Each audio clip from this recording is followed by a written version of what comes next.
So the other night in the Champions League, Manchester United were pretty terrible until this guy came on and saved the day with a man of the match performance. So today I want to look at what he was doing so well when he came on. But before we look at what he done well, we need to look at what was going wrong in the first half and the problem that he really addressed. So before we continue into the video, a quick shout out to today's video sponsor, jerseyfifa.com, the home of all of the greatest football kits. Whether that be the new latest releases or the old classic ones like this, Jersey FIFA has something for everyone, and now you can check it out yourself using the link in the description down below. And also make sure to use code JerseyFIFA for 10% off when you order. So in the first half, United's main problem was the shape was just absolutely terrible and the spacing between the lines was awful. We can see here we've got a back three trying to build possession, and then we've got this white square here which is full of Copenhagen players and Bruno Fernandes, who is kind of playing as the pivot, if you like, in this position. But we can see that there is no second phase for United here. We can see the first phase, we can see the back three. We can see the third phase, we can see the forwards pushed high up the pitch, but there is no second phase. This is absolutely criminal from a tactical point of view, but this is what we were seeing throughout the first half. We can see that we've got our first phase here, but then there was no connection point to move the team forward. However, this did change when Christian Eriksen came onto the pitch. And for me, Christian Eriksen played well, but it wasn't exactly revolutionary what he done. He just took it back to basics a little bit. So Sofian Amrabat came off. Scott McTominay came and played deeper, Bruno Fernandes pushed higher, and now Christian Eriksen comes on and is an extra midfielder. Basically, he just gave United an extra body in the centre of the park, and this is what, for me, completely changed the game in United's favour. If we quickly go over to Once Video Analyzer Pro, a brilliant video analysis software which you guys can check out using the link in the description, we can see that Christian Eriksen is dropping quite deep to help out the defence, trying to move the ball forward. But what we can see is it's giving United this extra midfielder in build-up. So now rather than just having one player in here, or at times even none in the first half, we've now got two players in these positions, which of course is going to improve United's ability to move the ball forward. Again, we've got Christian Eriksen and Scott McTominay alongside each other. Now, Scott McTominay isn't actually doing too much work here. He's essentially being used as a decoy. He's tying up a Copenhagen midfielder in the same way which Sofian Amrabat was in the first half. However, now United have the extra midfielder to take advantage of that. So if we quickly go back to the tactical board and look at the first half again, what we saw in the first half, well, that's the wrong player, was that when Sofian Amrabat was in these positions, Copenhagen were really narrow and they would drop their centre forward almost into a false nine position, meaning that Amrabat couldn't get the ball. But United didn't take advantage of that or work around that by dropping anyone else in. Again, the rest of the team were pushed far too high up the pitch. However, what we see when Christian Eriksen comes on is that now Scott McTominay is instead being tied up by the centre forward, like this, but Christian Eriksen's now dropping into this free space here. For me, that was the big change which he brought to the side. Now, we'll talk about his actual individual performance once on the pitch in a second. But, this is him coming onto the pitch, 46 minutes, so he's been on the pitch for 1 minute. You can instantly see the change which he's going to bring to the side. And it was by doing this, it was by getting on the ball, which he was able to perform so well. And we can see that in his stats here. 36 touches, showing that he was, reasonably involved in the play. 26 out of 29 passes, which was really important. Not only was he connecting the team, but he was also being retentive with his passing, which is really important. 1 key pass, 3 out of 4 long passes, 1 big chance created, and 1 shot on target. So not only is he that initial connection point, he's also connecting midfield to defence, but also the midfield now to the attack. Because we know that he is a good progressive passer. We know that we get that with Christian Eriksen. So when he's dropping into these positions, he is able to move the ball forward for the side. Like in this sort of instance here. This is a really good pass. It's quite a simple pass at the end of the day. You would expect most players to be able to play it. But you are taking 1, 2, 3 Copenhagen players out of the game with just 1 straight pass forward. And what I like about Eriksen in this game is that once he had moved the ball, he wasn't then just watching his pass, he was then making a movement after that, receiving the pass again. So now we can see that he's really being that connection point. He's being a true second phase midfielder.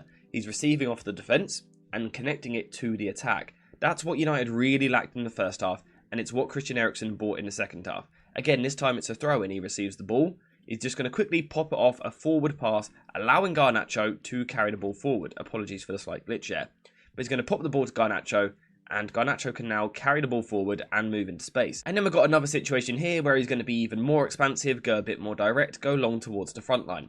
But again, what we can see is that when Christian Eriksen comes onto the pitch, the big difference he made was that he was the link between the lines. So again, if we go back to this shape in the first half, you can see that there is no link point. There's nothing from the defence to the midfield and from the midfield to the attack. It's almost a defence and an attack. What should we call this formation? Is it a 0-7? I think I can even show it even better for you guys.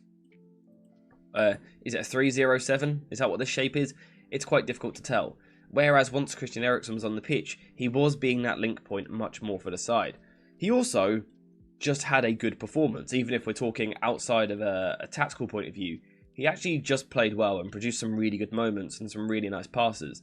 So here Bruno Fernandes is kind of scrapping for a second ball. The ball drops for Christian Eriksen, the ball bounces once, and then sort of on the half volley, he plays this beautiful sweeping pass in behind for Rashford to run onto.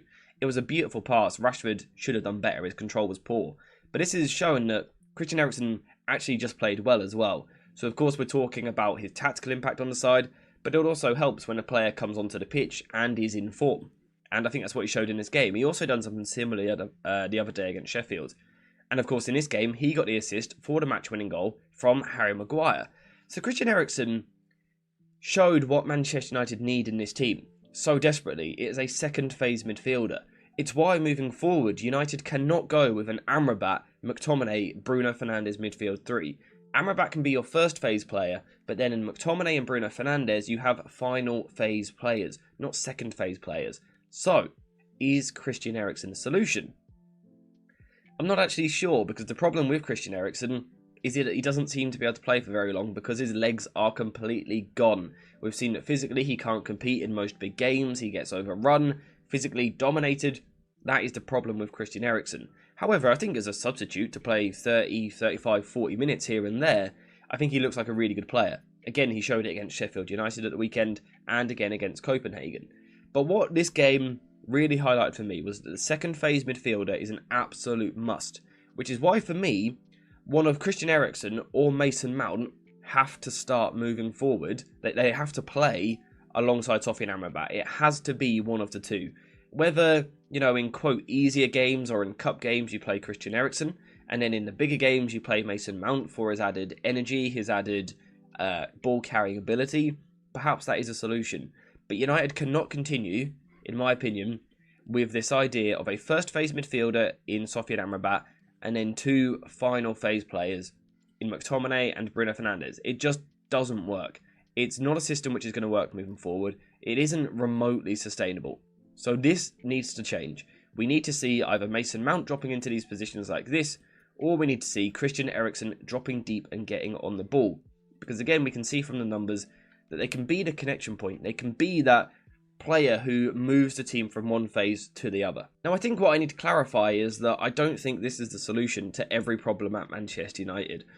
Bringing Christian Eriksen or bringing Mason Mount into the starting 11 is not going to solve every problem that the side has. However, for me, it does go a long way to addressing some of the problems in possession.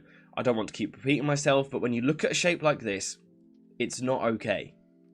This is a tactical issue, but also a player intelligence issue. This is a huge problem. If this keeps happening, Ten Hag's job will be under threat because it will show a lack of knowledge as a manager. So this can't keep happening. The change does have to happen. Of course, there's other things which need to improve. Sofian Amrabat needs to get more used to the tempo of the Premier League in particular. The defenders have to improve. The squad needs a bit of luck with injury as well, so we can actually see these players developing some connections with each other. But I think the first thing that Ten Hag needs to do, if he wants to make his job a lot easier, is bring a second phase player into the side and use them. Will he do that? I'm not too sure. Let me know, though, what you think in the comments down below. What did you make of Christian Eriksen's performance?